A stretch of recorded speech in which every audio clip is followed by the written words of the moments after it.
प्यारे बच्चों नमस्कार सुप्रभात। हम लोग पार्ट 1 में इलेक्ट्रिकल से संबंधित 20 एमसीक्यू क्वेश्चनों को देख चुके हैं। आज हम लोग उससे आगे 40 एमसीक्यू क्वेश्चनों को देखेंगे और देखेंगे कि इसको हम परिभाषा को जितना सटीक रखते हैं इसके आंसर देने में उतना ही आसानी होगा। तो आज हम 21वां क्वेश्चन से देखेंगे।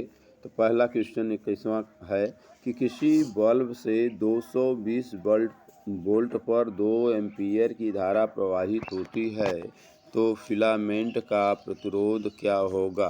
तो इसको हम ओम्स लॉ से देखेंगे। या V होगा V क्या होता है I.R होता है। आपको R पूछ रहा है तो इसका मतलब V में I का भाग देना होगा। तो 220 में 2 का भाग देंगे तो वह आएगा 110 ओम। तो इसका ऑप्शन जाएगा 110 ओम। Next question.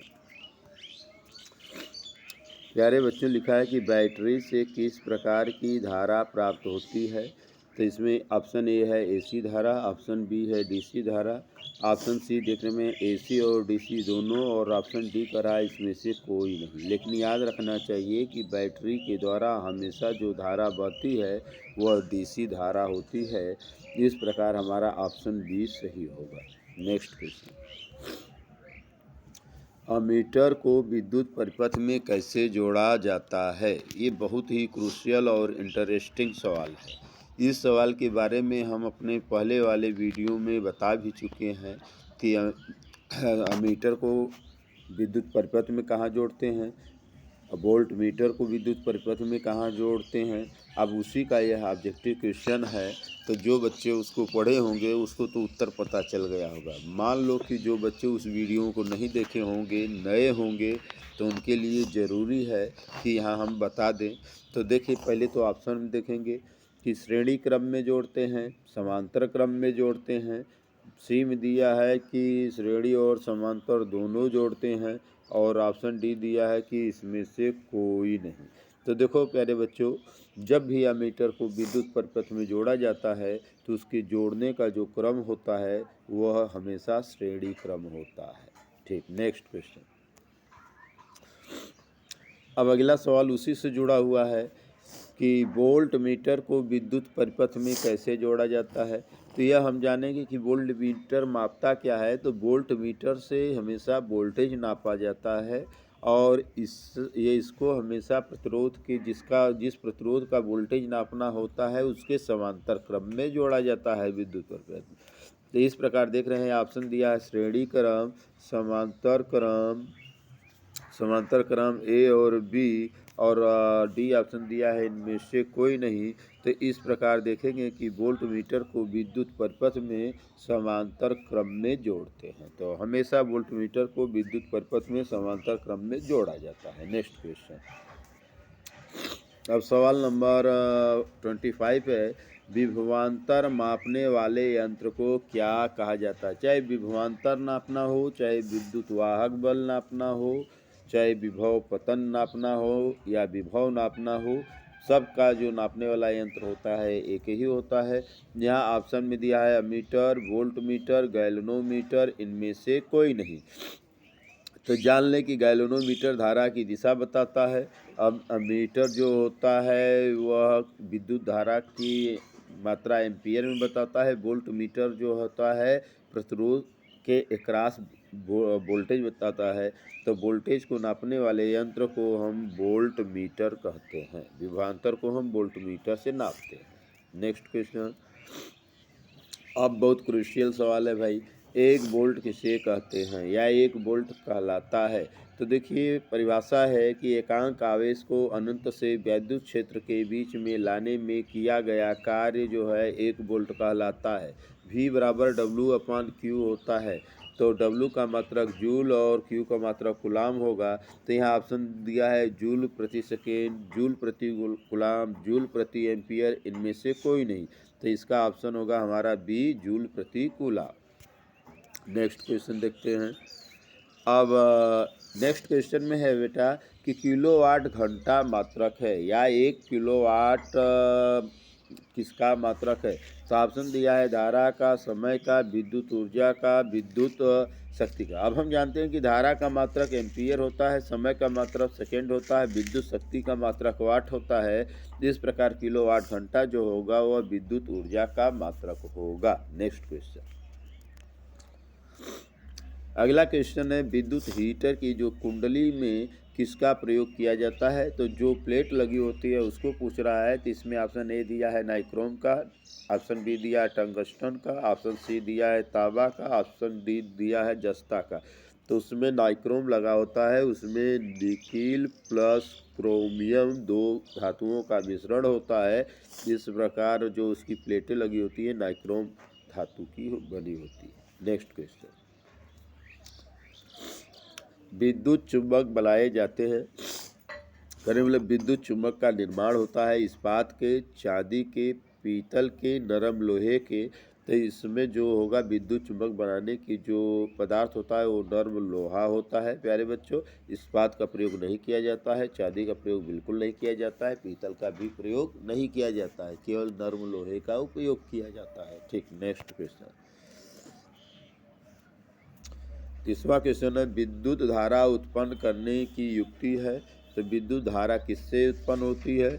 जनित्र से, मोटर से, अमीटर से, गैल्वेनोमीटर से। जैसा कि जानते हैं अमीटर और गैल्वेनोमीटर यंत्र है नापने के। अमीटर से विद्युत धारा नापते हैं, गैल्वेनोमीटर से धारा की दिशा नापते हैं, मोटर से विद्युत धारा को यांत्रिक ऊर्जा में बदलते हैं। तो इस प्रकार ऑप्शन आपका जाएगा ए, जनित्र ही विद्युत धारा को उत्पन्न करता है। Next question. अब अगला क्वेश्चन बहुत इम्पोर्टेंट है। एक एचपी जिसको हॉर्स पावर कहते हैं या हिंदी में औसत शक्ति कहते हैं, उसका मान होता है 746 वाट, 736 वाट, 767 वाट, 756 वाट। तो एक हॉर्स पावर बराबर होता है 746 वाट। इस प्रकार ऑप्शन ए सही होगा। नेक्स्ट क्वेश्चन है निम्नलिखित में से कौन सा संबंध सत्य है। वी आर दिया है।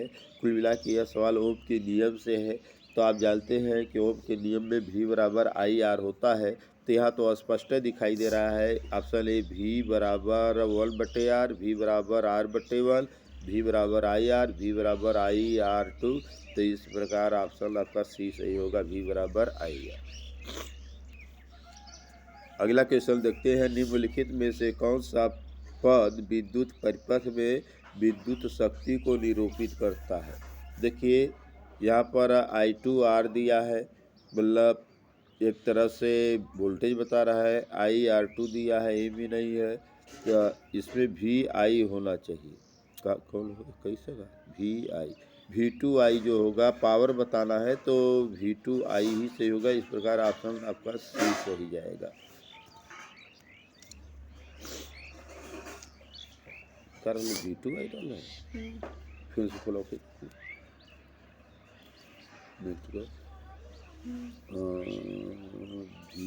V1I2 VI2 VIR, V बराबर IR, अथवा P बराबर VI, आई इसका 1 मिनट की मीटर में मीटर।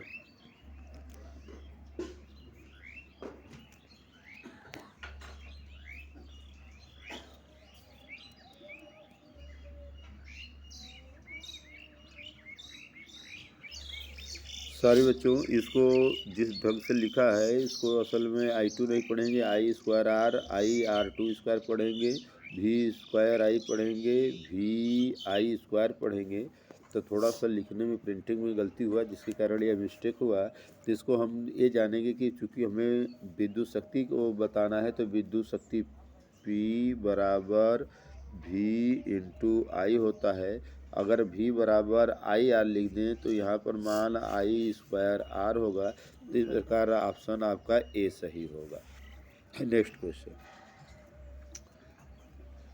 स्थिर विद्युत में आवेश होता है। देखिए विरामावस्था में रहता है, गतिशील अवस्था में रहता है, दोनों अवस्था में रहता है, तो किसी भी अवस्था में नहीं रह सकता। तो पहले लिखिए यहाँ दिखा है कि स्थिर विद्युत में, अगर विद्युत स्थिर है, धारा का प्रवाह नहीं हो रहा है, तो उस समय जो आवेश होगा वह विरामावस्था में रहेगा। नेक्स्ट क्वेश्चन,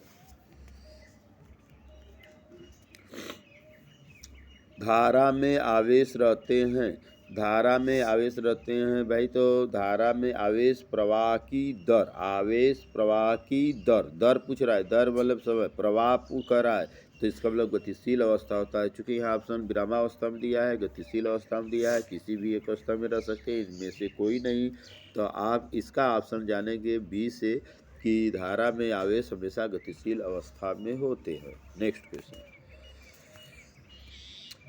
ऊर्जा का एसआई मात्रक होता है, तो ऊर्जा का एसआई मात्रक का जो ऑप्शन दिया है, कैलोरी दिया है, जूल दिया है, ताप दिया है, इनमें से कोई नहीं। तो देखिए कैलोरी जो ऊष्मा होता है तो वो भी ऊष्मा का एक मात्रक ही होता है, लेकिन एसआई मात्रक पूछा है। ये ताप दिया है, ताप एक राशि है न कि मात्रक है, इनमें से कोई नहीं का कोई बात नहीं, तो यहाँ पर ऑप्शन आपका बी जाएगा कि ऊर्जा का एसआई मात्रक जो होगा वो जूल होगा। अब अगला क्वेश्चन है, 1 किलोवाट घंटा का व्यवहारिक मात्रक होता है, तो हम बार बार कहते हैं कि 1 किलोवाट घंटा को 1 यूनिट कहा जाता है, या उसका मान 3.6 × 10⁻⁶ जूल होता है। तो चूंकि देखिए यहाँ यूनिट दिया है, वाट दिया है, वाट घंटा दिया है, जूल प्रति घंटा दिया है, तो वाट शक्ति का मात्रक है, वाट घंटा शक्ति इंटू समय कर देंगे तो कार्य का मात्रक हो जाएगा। जूल प्रति घंटा कह रहे हैं तो एक तरह से ये भी शक्ति का मात्रक होगा, इसलिए आपको 1 किलोवाट घंटा को हम क्या कहेंगे, 1 यूनिट। तो 1 किलोवाट घंटा व्यवहारिक रूप से 1 यूनिट का मात्रक होता है। नेक्स्ट क्वेश्चन, 1 जूल का मान होता है। देखिए प्यारे बच्चों, 1 जूल का मान होता है, सवाल घुमा दे, अगर पूछता है 1 कैलोरी का मान, तो हम 4.18 हमेशा याद किए रहते हैं। तो चूंकि 1 कैलोरी में 4.18 जूल होता है, तो 1 कैलोरी का पूछा गया तो उल्टा होगा, 1 में 4.1, तो 2 पॉइंट से शुरू होना चाहिए, क्योंकि 4 का 10 में भाग दे 2 दशमलव लगा के, तो 4 दूना 8 2 से शुरू हो रहा है। तो इस प्रकार ऑप्शन दिया 4.18, 0.24, 0.42, इनमें से सभी सत्य हैं, तो उत्तर आपका ऑप्शन में जाएगा बी, 0.24 कैलोरी होगा, यही आंसर सही होगा। नेक्स्ट क्वेश्चन, अगला क्वेश्चन है, देखिए बेटा बहुत क्रुशियल क्वेश्चन, शुष्क सेल में ऋण इलेक्ट्रोड किस धातु का बना होता है, तो इसमें दिया है कार्बन का, जस्ता का, तांबे का, इनमें से कोई नहीं। तो शुष्क सेल जब भी होगा तो ऋण इलेक्ट्रोड जस्ता का बना होता है और धन इलेक्ट्रोड हमेशा कार्बन का बना होता है। तो चूंकि यहाँ ऋण इलेक्ट्रोड पूछा है, इसलिए इसका ऑप्शन आपका हो जाएगा B. Next question, next question में देखिए वही प्रश्न घुमा दिया, शुष्क सेल में धन इलेक्ट्रोड किस धातु का होता है, तो वहाँ पर हमने बताया था कि धन इलेक्ट्रोड जो होता है कार्बन का बना होता है और ऋण इलेक्ट्रोड जो होता है जस्ता का बना होता है। यहाँ पर ऑप्शन ए दिया है कापर का, ऑप्शन बी दिया है जस्ता का, ऑप्शन सी दिया है कार्बन का, ऑप्शन डी दिया है लोहे का। इस प्रकार आपका शुष्क सेल का जो इलेक्ट्रोड होता है वह कार्बन धातु का बना होगा। इस प्रकार ऑप्शन सी सही होगा। प्यारे बच्चों, इसी तरह वीडियो देखते रहिए, हमारे मनोत्साह को बढ़ाते रहिए, अपने ज्ञान को बढ़ाते रहिए, अन्य बच्चों को शेयर करते रहिए और हंसी खुशी से पढ़ते रहिए। बोर्ड की परीक्षा में लग जाइए, आप लापरवाही मत करिए कि अब न चूक चौहान, चुकला आपके लिए हानिकारक होगा। इसलिए अच्छे नंबर पाने के लिए हमेशा इस वीडियो को देखते रहिए। इसमें आपको वही प्रश्न आएंगे जो कि आपके बोर्ड के पेपर में आने उपयुक्त है। ऐसे में इन प्रश्नों को अगर आप तैयार करते हैं तो मैं आशा करता हूँ कि बोर्ड पेपर में आप 100% नंबर पाने के हकदार बनते हैं, और जिसके आप हकदार हैं उस हक को कोई छीन नहीं सकता, क्योंकि जज्बा बुलंद है तो आपको वो प्राप्त करने से कोई रोक भी नहीं सकता। इसलिए अपनी बुलंदी को कायम रखिए, अपने नंबर को गेल करने के लिए तत्पर रहिए और मेहनत से पढ़ते रहिए। ध्यान रखिए कि जो क्वेश्चन एक बार पढ़ते हैं उससे काम नहीं चलेगा, क्वेश्चन को बार बार रिपीट करते रहिए। इस वीडियो का सबसे बड़ा यही कमाल है कि पठल पाठल में जो अध्यापक पढ़ाता है एक बार के बाद उसकी आवाज़ नहीं सुनाई देती है, लेकिन उसे अब जितनी बार चाहे रिपीट करके पढ़ सकते हैं, देख सकते हैं। इस प्रकार क्वेश्चनों की जो मनोदशा है लगातार वैसे ही बना रहेगा जैसे विद्युत परिपथ में करंट का प्रवाह बना रहता है। इस प्रकार हम आशा करते हैं कि बार बार रिपीट करके पढ़ेंगे तो इससे आपको हर प्रश्न का जवाब सटीक याद रहेगा और पेपर में आने पर बिना विलंब किए आप सही जवाब देंगे और अपना 100% नंबर प्राप्त करेंगे। जय हिंद, जय भारत।